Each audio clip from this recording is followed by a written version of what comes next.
Well, it's the 28th of August. It's a Wednesday. It's 8 o'clock in London. And so it must be time for Golden Nugget Nation Q&A. And this is Gary, your host for the evening. I'm so happy and grateful to be here and to share with you some thoughts and ideas that have come across my mind, and also from the questions individuals have been asking recently. Tonight, the theme is going to be about keeping your money. Now, I think it's interesting because in conversation, it recently was discussed that Nicolas Cage, the actor from America, whose lifetime earnings exceed $550 million, is bankrupt. He has no money, he owes money, people haven't been paid, etc. Johnny Depp, American actor, one of the hot box office ticket items with the Pirates of the Caribbean franchise, the Willy Wonkas, and many, many others. Been an actor since the 80s, doing television roles and movies, is bankrupt. No money. Yet his earnings exceeds hundreds of millions. Dennis Rodman, highly sought after basketball player during his time, made millions and millions per year playing basketball. Best friend to chairman of North Korea, Kim Il-sung. I probably got the name wrong.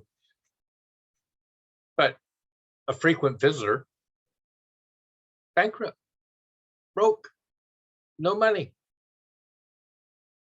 So how is it that people who can earn upwards to more than $500 million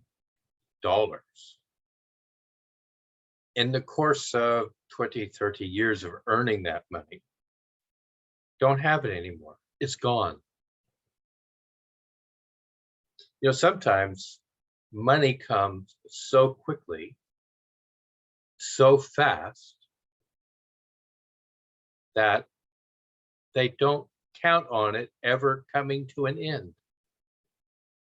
Now, you can sit back, and my introduction to this really was back in the 80s. I got involved in working with people with addictions, oftentimes drug, alcohol, sex addictions, gambling, etc.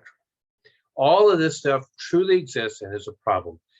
There used to be an advert on television in America where, "Hi there, Guni, welcome," where people would be doing cocaine and you'd see like a boat go up their nose, or they'd do another line of cocaine and they'd see a house go up the nose. And that's literally what was happening. People were involved with drugs, alcohol, etc. They had these addictions and they were losing their fortunes. They were losing everything that they worked for to feed the addiction. And that was the problem.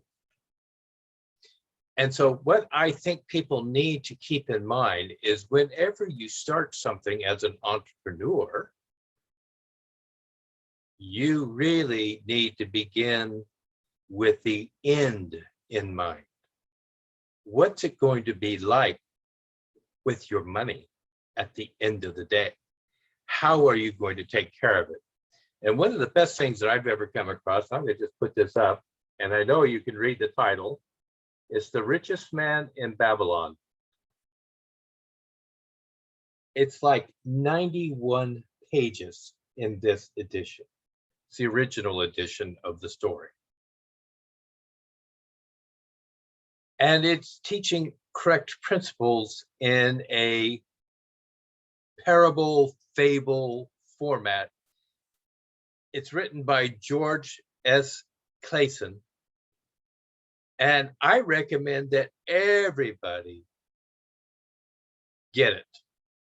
Everybody get a copy of that book and start reading it before you've ever made anything. Because truly, if you live by the principles of this book, you will learn that money that you take in is going to be there for you at the end if you take care of it correctly. Too often, especially since when I began, I started off on my digital journey by being a member of the six-figure income network. You know, how do you make that six-figure? How do you do this online? And I really needed the educational components, basically to tell me that this wasn't for me and that I needed to find another way to do things in the digital sphere.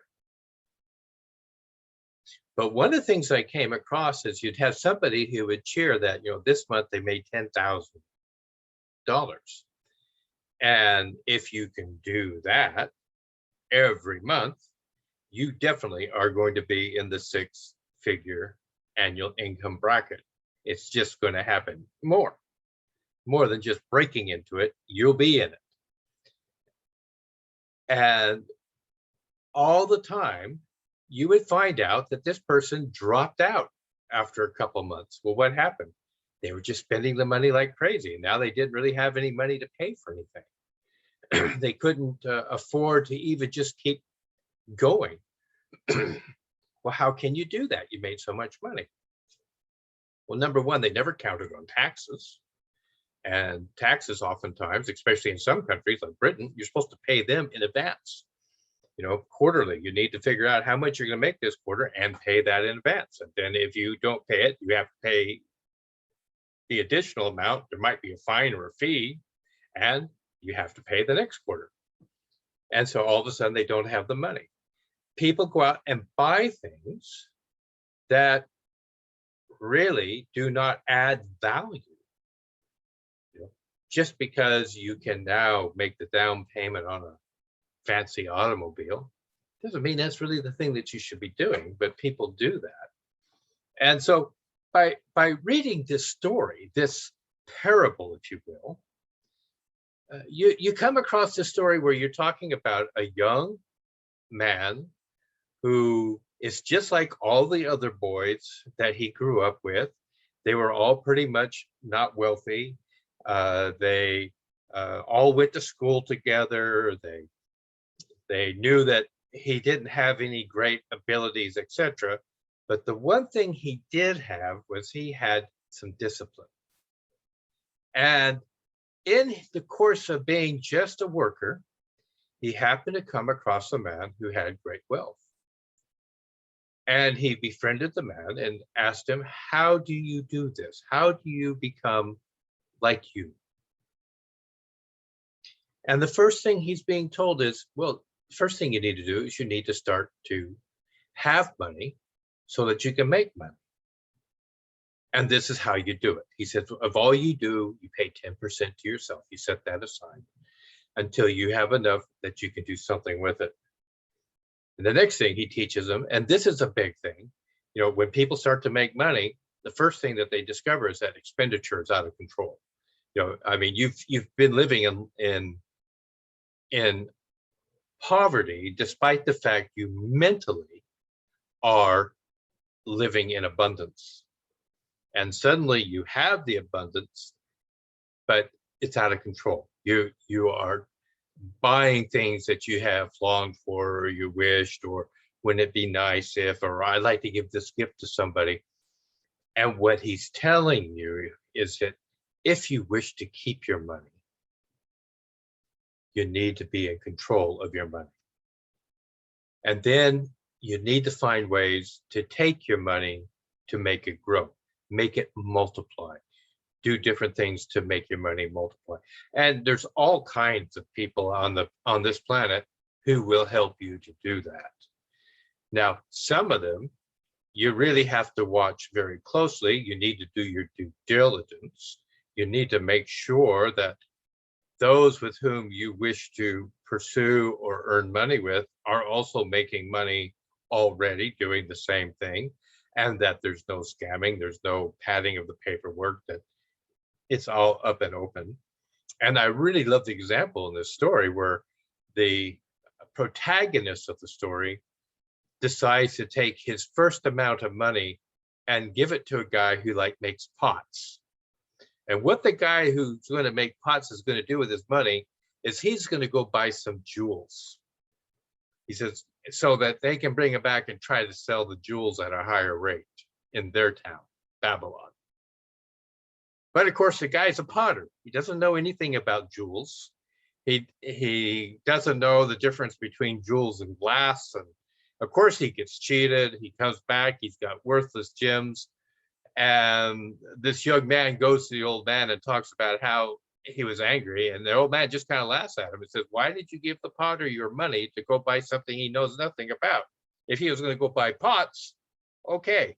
You know, if that was what your big investment strategy was, to go buy pots and sell them, all right, he's the perfect man. He knows nothing about jewelry. If you're going to deal with jewels, get a jeweler.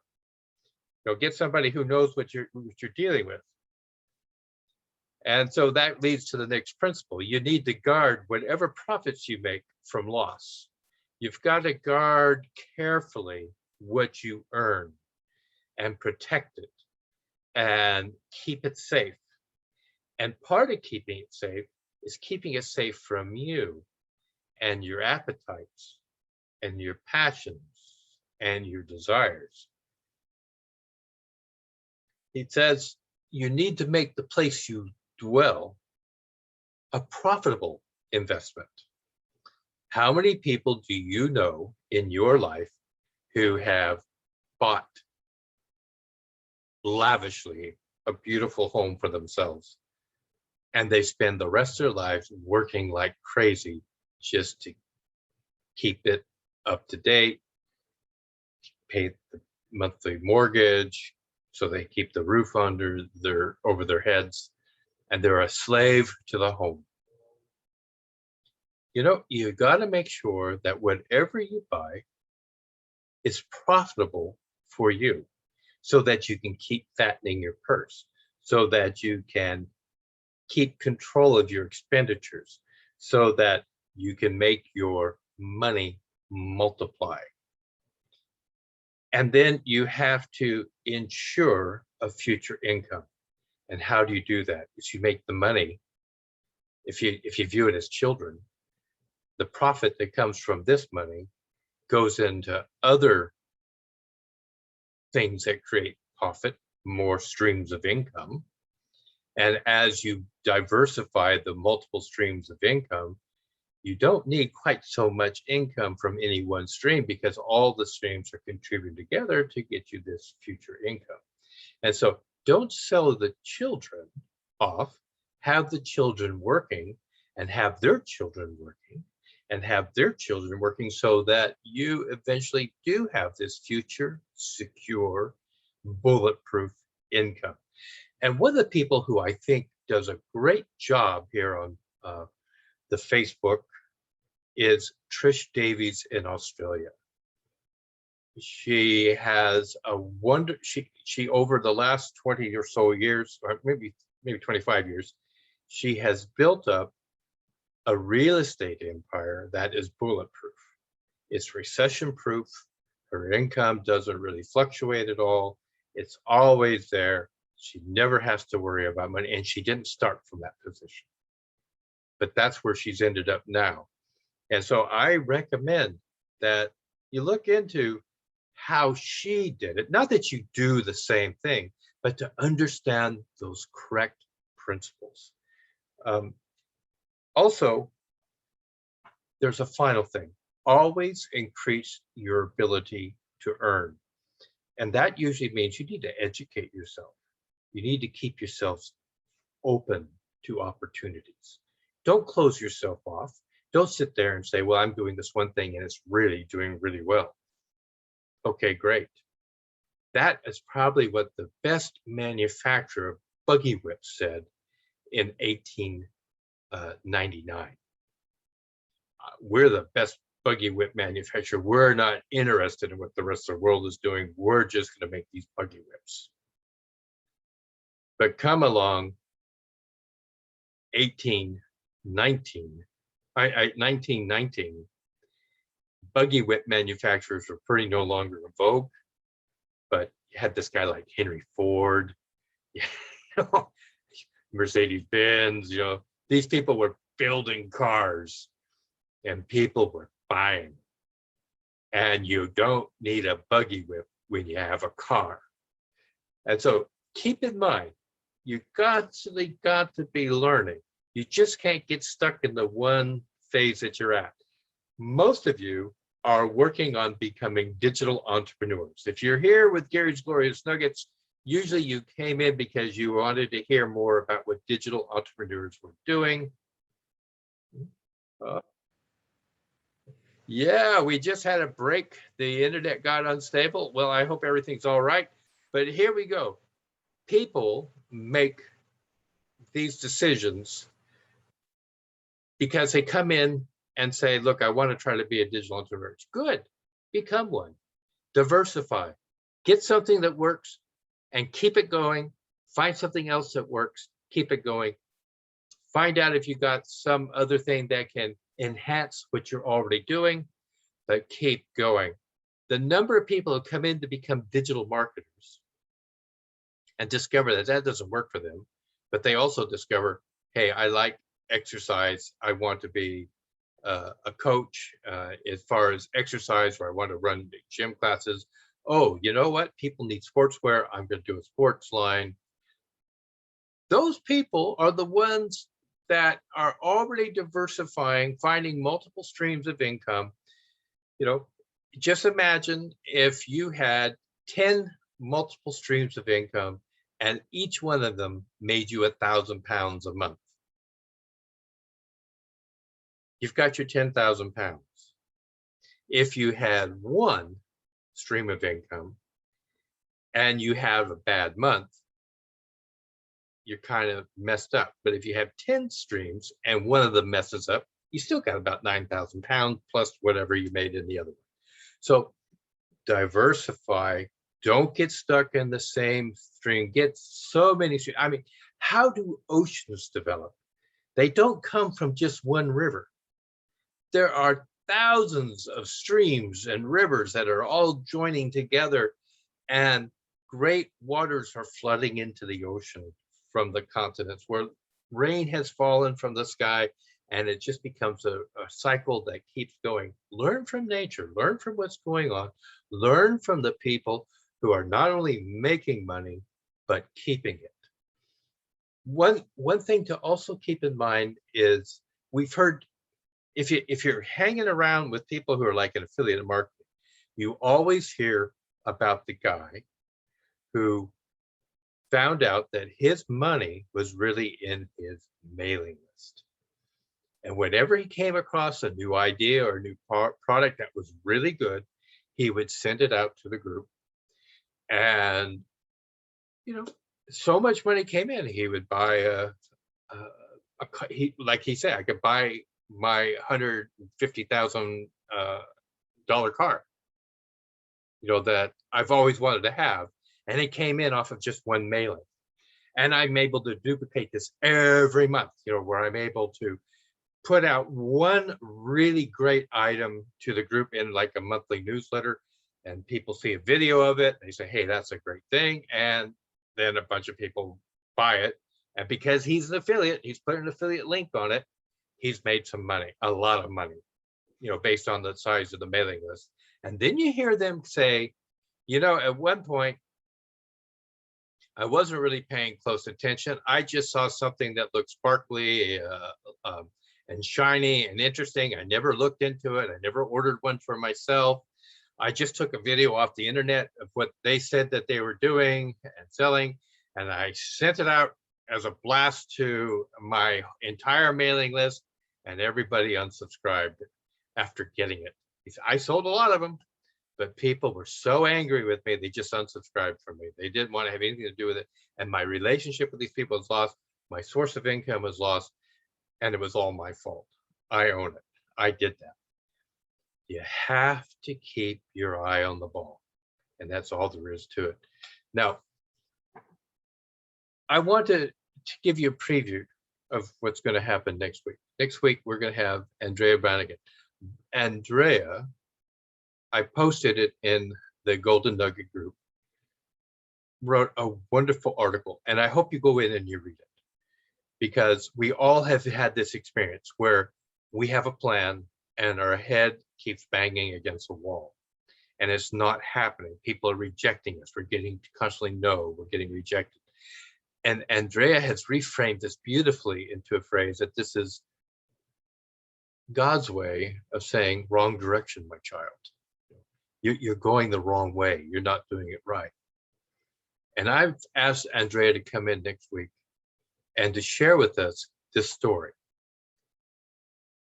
What happened, where she was headed, how many rejections she got, but she never changed the vision of what she wanted, and how finally somebody came to her with exactly what she was asking for, and she happily got it. That is the pinnacle of success. We will rarely just hit everything on the first try every step along the way. There will be so many times that we are told no. Every salesperson I've ever met told me that they had to figure out how many no's they had to hear before they knew when they would get a yes. And the best salesmen are the ones that have fewer no's with a greater frequency of yeses appearing. Everybody is going to hear no, and you're going to hear no more than you're going to hear yes. And that is just the way life works out. You can have the very best offer on the planet, but if somebody doesn't want it, if somebody doesn't want you, if somebody doesn't think they need it, or they just make up whatever excuse, they're going to tell you no. Your attitude has to be, okay, who's next? Where do I go next? One of the most amazing salespeople I met in my life was a 13-year-old girl here in the UK. She sold life insurance. And whenever she went to somebody to give the presentation and they told her no, she says, okay, I treated you respectfully. I made an appointment with you. You invited me to come in. You listened to my presentation. Do you know anybody who personally you would say, this lady treated me well? I think maybe you might be interested in what she has to offer. Do you know anybody like that? And she wouldn't go until they gave her at least 2 or 3 names. And then to make it more, she would say, could you call them? And they would make the appointment right there. And she told me, she said, you know, one night I had this one man say, no, he wasn't interested. He didn't want it. But yes, he agreed she had treated him well, that she had been respectful, that she had a good presentation, that he could see it was a really good product and opportunity. And she got out of this guy 10 people, and she got him to call all 10, and 4 of them said for her to come down that evening afterwards. So she just went directly to those people and she sold all 4. She said, because I didn't hear him say no. All I heard him say was he just didn't think it was for him. But that didn't mean it wasn't for anybody. And so she told me, she says, I actually only find about 20 people each month on my own to try to make a sales call to. Those 20 people provide me with about 50 or 60 other people who are already warmed up contacts, who when I walk in, they've already had an endorsement that I treated everybody well. I had a decent product, and they actually gave me a listen. And out of those 60, I would sell about 50 of them. And she says, and I'm the highest selling salesperson in my entire company, and I've only worked for them for 8 months. So this is what we got to do. We have to keep that positive attitude. We have to keep mining. We have to keep digging. You have to find your way around that rejection, that no. And so I hope you enjoy coming back next week, listening to what Andrea has to say. I know most of you catch this thing on the repeat calls. I really appreciate it. I understand that last week, something like 40 people in the group have viewed it. Thank you very much. I appreciate that. We've got some of these that have over 100 plays, and this is really wonderful because I hope that there is a benefit that is coming out to people as they listen to these Golden Nugget Nation messages that are only 30 minutes long, that they are of benefit to you. Now, we got Gurney here. She came in. Where are you at, Gurney? Are you in Denmark? Are you got a stable enough connection to at least let me know that where you're listening from today?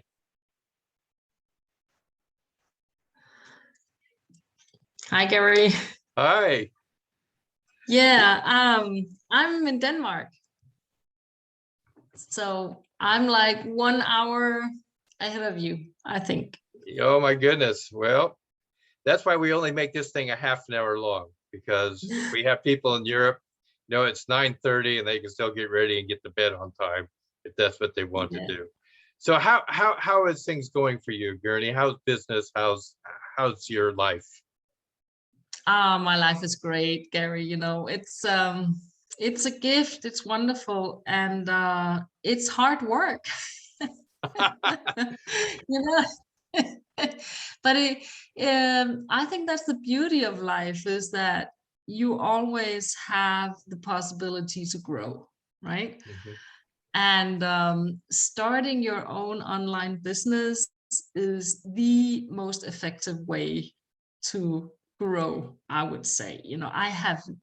I've done a lot of self-development work throughout my life, but I will say that the last 2 or 3 years are the years that have had the greatest impact on me. Because when you go into online business, you will meet all these limiting beliefs, and you will start doubting yourself, and you will don't think you're good enough, and can I really do this, and all that stuff. So yeah, interesting, and I am so grateful.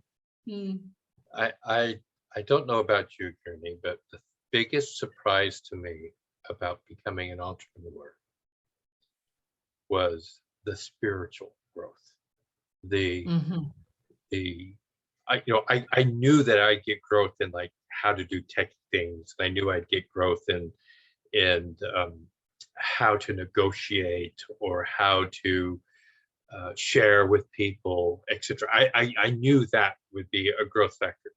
I never in a million years would think that if you went into the endeavor of being an entrepreneur for the purpose of making money, that you would grow as a spiritual being more than, in my case, more than anything else that I was growing in. It's an amazing process for me. It is so true, Gary.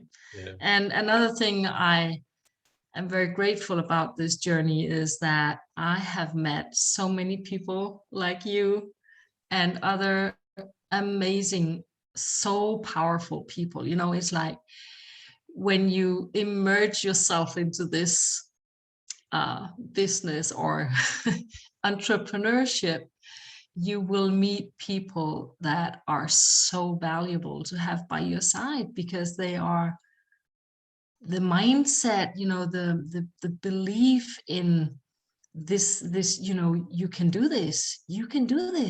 It's I don't see that any other places in my life. I have other colleagues and I have friends and families, but there is nobody who are standing by my side like people like you. You know, I feel complimented and thank you very much. And I feel the same way about you.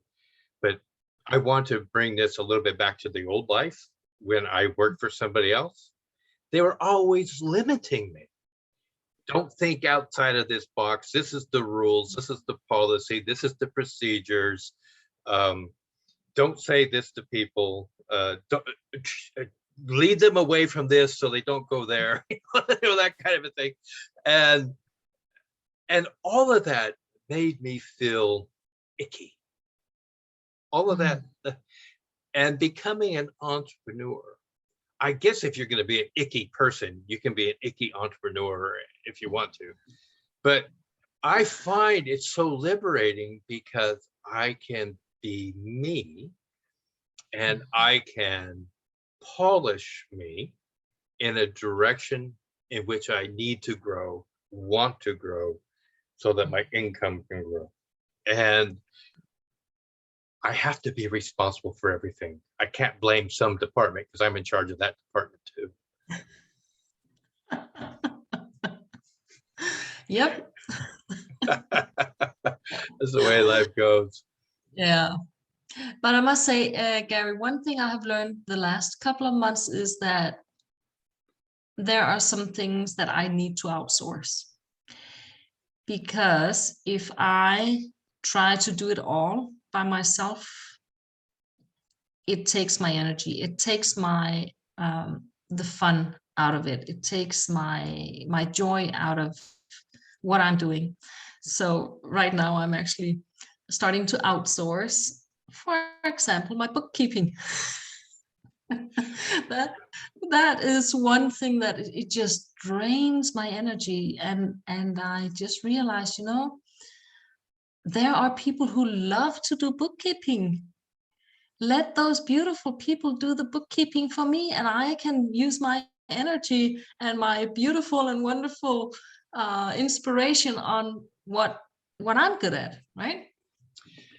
Ladies and gentlemen, golden nuggets just spilled forth from this woman's mouth. Collect them. Collect them quick. That's all I can say. There's benefits, so many benefits. Well, Gurney, I appreciate you coming on camera. We've done the 30-minute type thing, so it's time for me to kind of keep my agreement with everybody and to cut it all off. But thank you for coming. I really appreciate your company. You're a beautiful woman and I love you. So you just take care. All right. And ladies and gentlemen, that'll be it for Golden Nugget Nation tonight. Next week, Andrea is going to come in. Come listen, read her post.